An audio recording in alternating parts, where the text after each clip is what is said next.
Judging from the second half of this week's episode, and judging from the preview in which we saw, I thought the animation for the preview of next week's episode looked really good. I think it's safe to say that this is the beginning of the tournament beginning to redeem itself. Because that Vegeta versus Magetta fight, or Magetta, whatever you want to call it, he looks like a steel Pokemon, like the Mega Evolution of a steel Pokemon. That was really cool. I really enjoyed it. I thought it was really creative. The character's really creative. I liked how he's like supposedly like a new race from the 6th universe, Metal Man, and they consume lava. Their saliva is lava. And by the way, well, actually, you know what? Let me go back a bit. Because Frost was an absolute embarrassment in this. Just what a disappointment. Seriously, Vegeta goes Super Saiyan, one-shots him out of the platform. He's done. Whoa.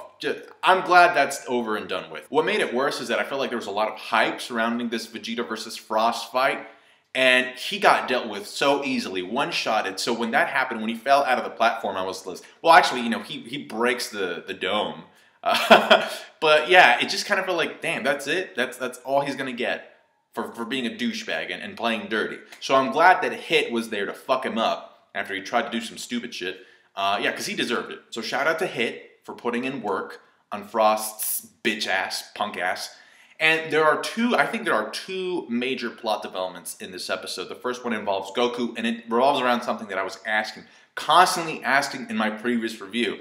And my question was, why are they not reinstating Goku as an opponent, as a participant in the tournament, if he basically lost for the exact same reason that Piccolo lost? And this episode answers that.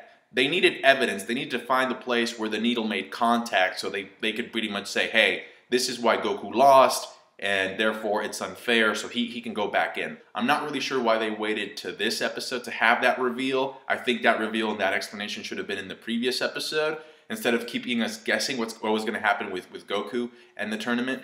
But it's resolved. We can move on. And this leaves us with what I think another big plot twist, or kind of like a big, like, what the fuck moment here. And beforehand, I have to say that I have read comments of this theory, right? People have been messaging me and telling me that this could be a possibility. And that's the fact that when Goku says, I should go last, I go after Monaka, Beerus starts freaking the fuck out. He starts sweating like a whore in church. And what I'm about to say is not confirmed, but in this episode, especially with the conversations that you have Whis having with Beerus, it's heavily implied that Monaka is basically a placeholder. Like, he's just there to take up space, just so that Beerus could say, we have 5 dudes, or something like that. It feels like, yeah, so a lot of people were telling me, like, what if Monaka is not powerful at all, and Beerus just told that to Goku, so that Goku would just automatically want to fight, and want to see him in action, and want to do these things. And we have seen that, I think Goku punches him in the face at one point, and Monaka is crying like he has snot, kind of like he was just like really, really hurt by that punch, and it was just a casual Goku punch. So what do you guys think about Monaka? Is he a troll that is there for psychological reasons to make Goku think something, and then have him, like, you know, boost his limits even further? Or do you think he's actually that powerful? To me, it's kind of like, wait, what the fuck? Especially when Whis says, you do know that he's been unconscious ever since he saw the Kamehameha. Like, what the fuck? Could be a troll, it could not be. And if it's a troll, then that technically means that, you know, Beerus hasn't fought anyone who's been on the level of Goku before.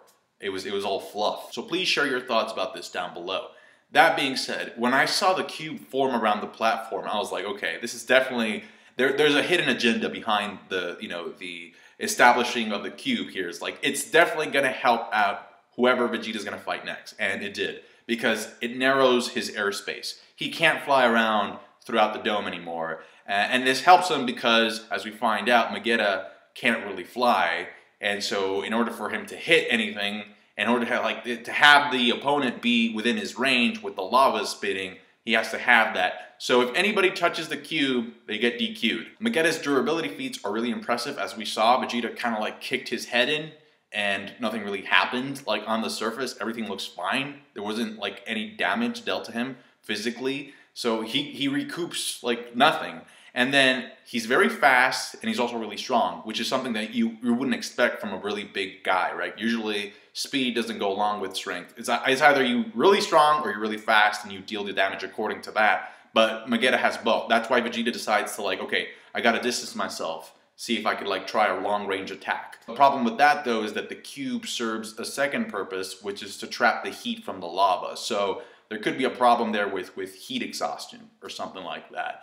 I think Vegeta's gonna win. I think he's gonna take it, but he has some odds that he needs to overcome in order to pull a win, and it's more interesting. As a fan, those fights make it a lot more fun. So he has to be careful about the heat, and he also has to be careful about not touching the cube, the restricted, limited space that he's in.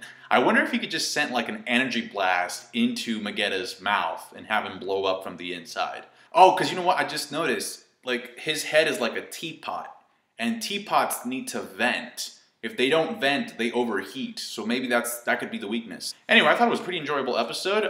The frost thing was kind of like, but everything else I thought, wow, this is something to talk about. It's something cool. Let me know your thoughts in the comment section below. Subscribe to my channel for more Dragon Ball Super reviews. And like the video if you did. Appreciate that. Catch you guys later. Take care.